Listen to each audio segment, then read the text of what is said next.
Hello students. I hope आप सभी अच्छे होंगे। आज हम लोग जैसा कि आपने थंबनेल में देखा ही सेल के बारे में डिस्कस कर। तो सबसे पहले हम जानेंगे सेल होता क्या है। तो बायोलॉजी के टर्म में सेल्स के बारे में जितने भी डिफिनेशंस है उन सभी को समझेंगे। सेल्स के जितने भी पार्ट्स उन सब के बारे में जानेंगे और सेल्स में क्या क्या चीजें आते हैं उन सब चीज के बारे में डिस्कस करेंगे और जानेंगे। तो बिना टाइम वेस्ट किए चलिए सेल के बारे में जानते हैं।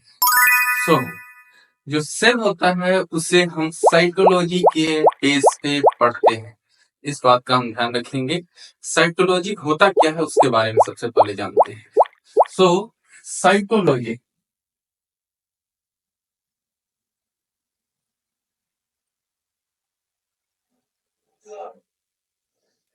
साइटोलॉजी क्या होता है उसके बारे में हम जानेंगे।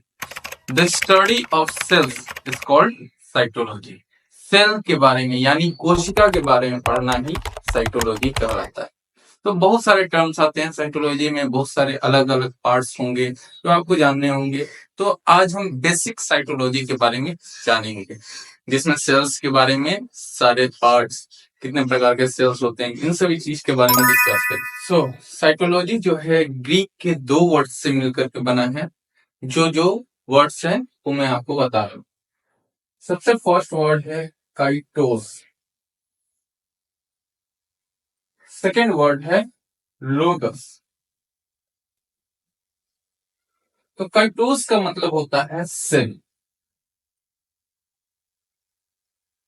सेल मीन्स कोशिका।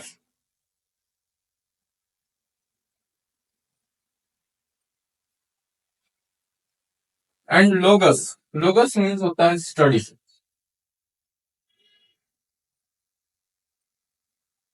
स्टडी मीन्स पढ़ना।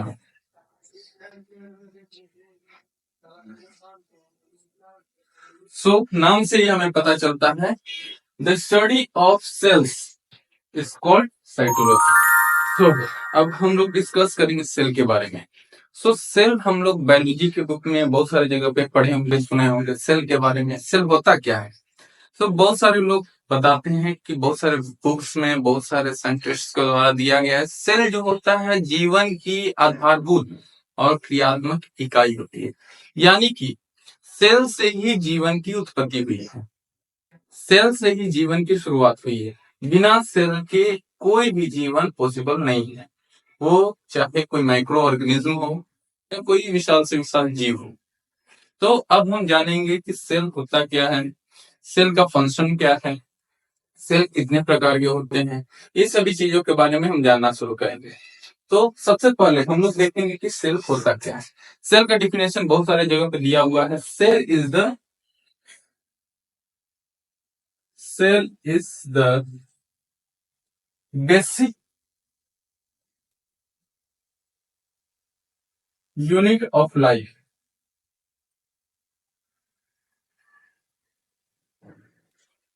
और भी थोड़ा लंबे अलग अलग प्रकार के डेफिनेशन होते हैं। सो तो cell is the basic unit of life. इसका मतलब होता है, सिंपल सा लैंग्वेज में समझेंगे हम, कि सेल जो होता है जीवन की सबसे छोटी इकाई है जो जीवन को चलने में मदद करती है, या फिर जीवन को चलना उसी से पॉसिबल हो पाता है। अगर सेल ना हो तो सेल का डेवलपमेंट के बिना किसी भी ऑर्गेनिज्म का डेवलपमेंट पॉसिबल नहीं है, किसी भी जीव का डेवलपमेंट पॉसिबल नहीं है। तो हम लोग जैसे जानते हैं कि सेल जीवन की आधारभूत इकाई है, तो हम पहले स्टेप वाइज देखेंगे कि पहले एक ऑर्गेनिज्म बनने में, एक जीव को बनने में क्या क्या स्टेप्स आते हैं, कैसे एक जीव का निर्माण होता है। तो जीव का निर्माण होने में सबसे पहला चीज है, बेसिक जिससे शुरू होता है वो होता है सेल, यानी कि कोशिका। कोशिका बहुत सारी कोशिकाओं के मिलने से बनता है टिश्यू, जिसे हम उत्तक भी करते हैं, हिंदी में इसे उत्तक कहा जाता है। उसके बाद में बहुत सारे टिश्यू को मिला करके एक ऑर्गन बनता है। सो बहुत सारे टिश्यू मिलाकर के हम एक ऑर्गन ऑर्गन मीन्स अंग, हिंदी में ऑर्गन को अंग कहते हैं। बहुत सारे ऑर्गन मिलकर के एक ऑर्गन सिस्टम बनाता है।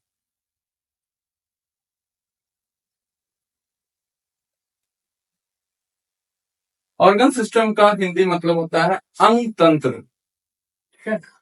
सो ऑर्गन सिस्टम मिलकर के, बहुत सारे ऑर्गन सिस्टम मिल करके एक ऑर्गेनिज्म को बनाता है। ऑर्गेनिज्म का हिंदी मतलब होता है एक जीव। जैसा कि हम एक जीव है, एक जानवर जीव है, कुत्ता, बिल्ली, हाथी, घोड़ा, इंसान, ये सभी एक जीव है। ठीक है। सो ये स्टेप फॉलो होकर के एक जीव का निर्माण होता है। इसीलिए हमको सबसे बेसिक में जानना, सेल के बारे में जानना बहुत जरूरी है बायोलॉजी। क्योंकि बायोलॉजी जो बेसिकली शुरू होता है वो सेल से ही शुरू होता है। अगर सेल के बारे में ना जाने हम, तो एक ऑर्गन का, ऑर्गेनिज्म का, और एक किसी भी जीव का डेवलपमेंट कैसे होता है, किसी भी जीव कैसे बनता है, उसके बारे में जानना थोड़ा मुश्किल हो जाएगा। अभी हमने जाना सेल के बारे में, सेल ऑर्गेनिज्म कैसे बनता है, वो सभी चीजों के बारे में जाना। अब हम देखेंगे सेल को कितने भाग में डिवाइड किया जा सकता है। तो सबसे पहले हम लोगों ने जान लिया कि सेल होता क्या है। ओके। सेल के बाद में अब हम जानेंगे सेल के पार्ट्स। तो सबसे फर्स्ट जो होता है वो होता है यूनिसेल्यूलर। यूनिसेल्यूलर,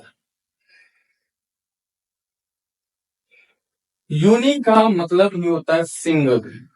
यूनि का मतलब ये होता है single. Cellular means made of sales.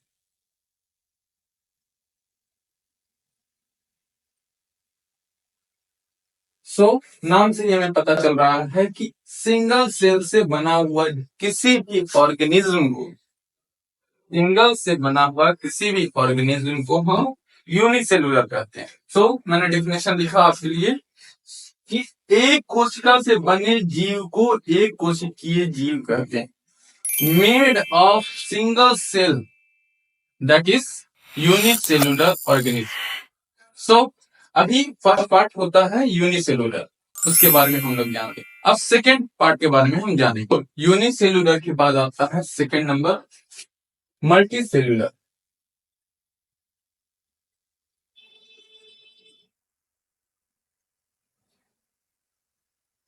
Multi cellular organism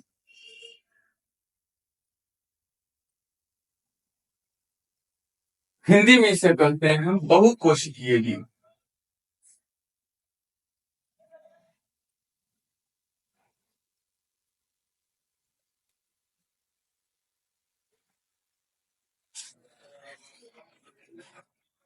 हमेशा याद रखिएगा, ऑर्गेनिज्म को हिंदी में जीव कहा जाता है। यहाँ पर नाम से ही हमें पता चल रहा है, मल्टी का मतलब होता है बहुत सारे। मल्टी का मतलब ये होता है बहुत सारे।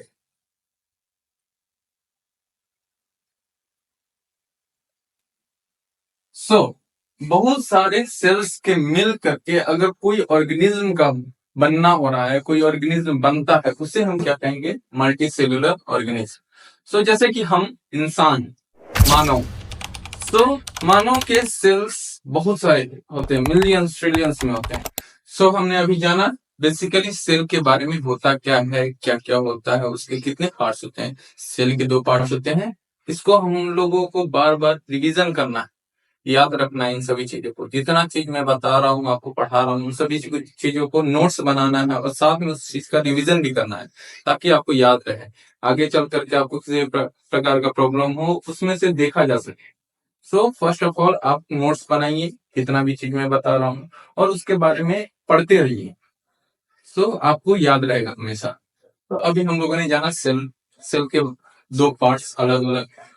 कितने पार्ट्स होते हैं सेल के? दो अलग अलग पार्ट्स होते हैं। कौन कौन से पार्ट्स?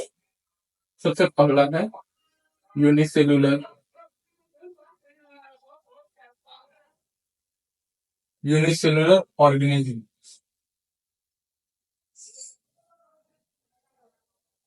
हिंदी में इसे कहते हैं हम एक कोशिकीय जीव।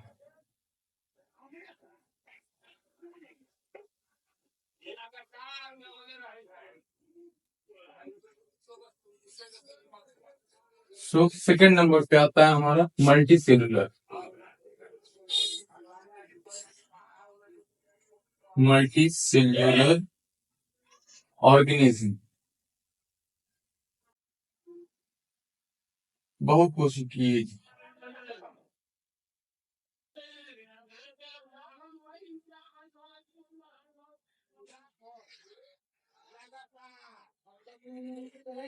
अभी हम लोगों ने जाना सेल के बाद। सेल दो प्रकार से डिवाइड हो जाएंगे, यूनिसेलुलर ऑर्गेनिज्म, ठीक है, जिसमें हम एक कोशिकीय जीवों को रखेंगे, जिन जो सारे ऑर्गेनिज्म में सिर्फ एक सिंगल कोशिका से बने होंगे, उसको यूनिसेलुलर ऑर्गेनिज्म कहेंगे। सेकंड है मल्टी सेलुलर ऑर्गेनिज्म, जो बहुत सारी कोशिकाओं से मिलकर के बने होंगे, जैसे कि हम खुद, जैसे कि सारे ह्यूमन, एनिमल्स, प्लांट्स। तो क्या आपको पता है सेल का खोज किसने और कब किया था? तो उसके बारे में बता रहा हूँ। फादर ऑफ सेल,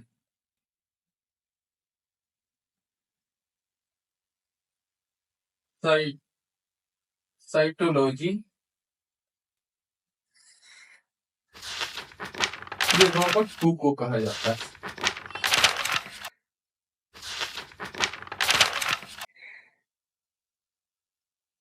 और ये इन्होंने 1665 ईस्वी में सेल्स की खोज किया था, 1665 ईस्वी में। तो उसके बाद में ही सारे लोगों को सेल्स के बारे में पता चला, और साइकोलॉजी जो टर्म है और यह सेल टर्म है, उसको 1665 ईस्वी में ही रॉबर्ट हुक के द्वारा दिया गया था। और सबसे पहले रॉबर्ट ने कॉर्क के सेल को देखा,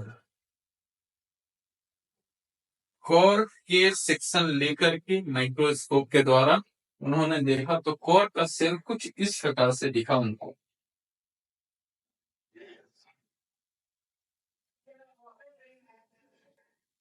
जो कि ब्लॉक के स्ट्रक्चर में थे।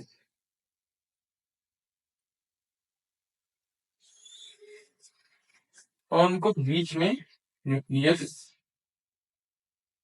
जैसा कुछ देखने को मिला। उस टाइम में न्यूक्लियस का खोज नहीं हुआ, न्यूक्लियस का खोज उसके बहुत के बाद में दूसरे वैज्ञानिक ने किया था। क्या आप लोगों को पता है कि हम इंसानों के अंदर में कितने प्रकार के सेल्स मौजूद हैं? तो अप्रोक्सीमेटली लगभग 200 अलग अलग प्रकार के सेल्स हमारे बॉडी में मौजूद हैं। एक ह्यूमन बॉडी में लगभग 200 अलग अलग different types of unique cells हमारे बॉडी में मौजूद है। सेल जो होता है वो कंप्लीटली एक पूरी तरह से एक जीवन को चलाने के लिए रिस्पॉन्सिबल होता है। उसी के कारण से, सेल के कारण से किसी भी ऑर्गेनिज्म का जीवन को आगे बढ़ पाना, ये जीवन में जितने भी काम वो कर रहे हैं, फंक्शन कर रहे हैं, वो सारे सेल के कारण ही होते हैं। अब हम जानेंगे कि सेल के अंदर में क्या क्या पार्ट्स होते हैं, जिसको हम लोग सेल ऑर्गेनेल्स कहते हैं। अब हम जानेंगे सेल ऑर्गेनेल्स, यानी कोशिकांग।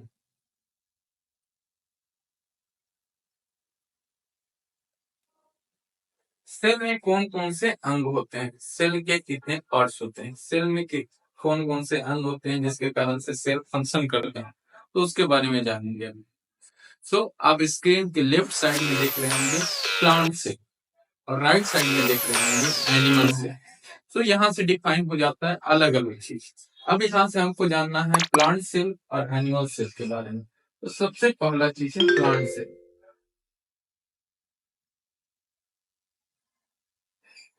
इसको पादप कोशिका हिंदी में कहा जाता है।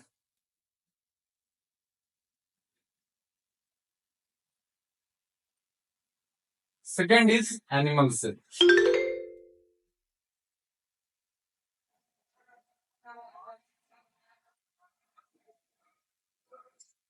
जिसको हिंदी में जंतु कोशिका कहा जाता है।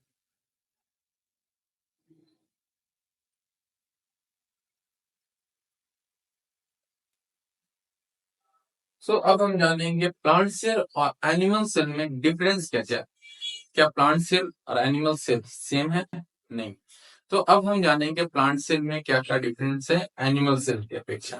अभी हम लोग जानेंगे कि प्लांट सेल और एनिमल सेल में क्या क्या अंतर है और क्या क्या दोनों में समानताएं हैं। प्लांट सेल और एनिमल सेल में ribosome, lysosome, nucleus, nucleolus, mitochondrion, rough endoplasmic reticulum, smooth endoplasmic reticulum, vacuoles, peroxisome, Golgi apparatus, cell membrane और साइटोप्लाज्म दोनों में सिमिलर है, यानी कि दोनों में प्लांट सेल और एनिमल सेल दोनों में एक जैसा पाए जाते हैं। जबकि वहीं पे प्लांट सेल में क्लोरोप्लास्ट, अमाइलोप्लास्ट और सेल वॉल मौजूद होते हैं, जो कि एनिमल सेल में मौजूद नहीं होते हैं।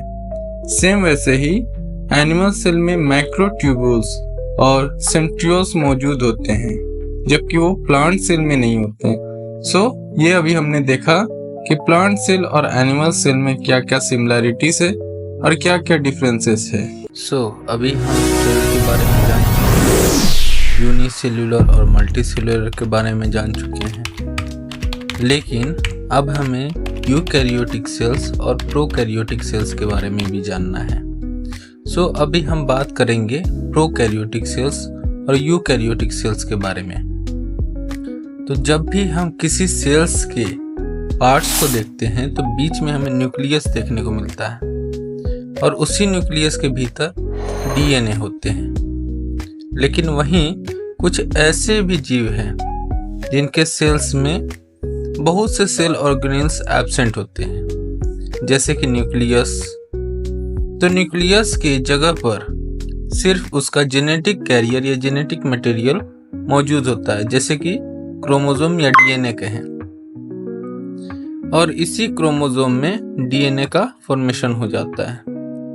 तो जब भी किसी बहुत अच्छे माइक्रोस्कोप से या फिर हम यूँ कहें कि इलेक्ट्रॉन माइक्रोस्कोप की मदद से अगर हम सेल्स के अंदर देखने की कोशिश करते हैं तो उसके बीच में हमें क्लियरली न्यूक्लियस देखने को मिलेगा, और उसी न्यूक्लियस के अंदर अगर और गहराई तक देखा जाए तो हमें क्रोमोसोम और डीएनए देखने को मिलेंगे।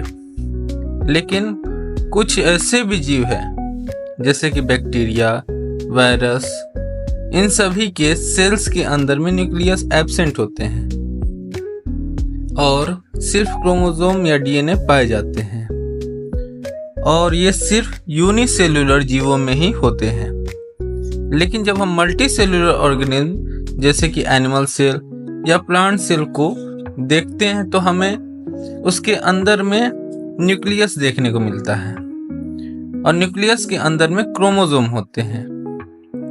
ठीक है, तो जो कि डीएनए का फॉर्मेशन करते हैं। तो हमें ये क्लियरली समझ में आ रहा है कि प्रोकैरियोटिक सेल्स और यूकैरियोटिक सेल्स में डिफरेंस कुछ है, यानी कि प्रोकैरियोटिक सेल्स के अंदर में न्यूक्लियस और बहुत से सेल ऑर्गेनेल्स एब्सेंट है, जबकि वही यूकैरियोटिक सेल्स में सिर्फ मल्टी सेल्यूलर ऑर्गेनिज्म में उसमें न्यूक्लियस प्रेजेंट होते हैं, और मल्टी सेल्यूलर ऑर्गेनिज्म में यूकैरियोटिक सेल्स पाए जाते हैं और यूनिसेल्यूलर ऑर्गेनिज्म में प्रोकैरियोटिक सेल्स पाए जाते हैं।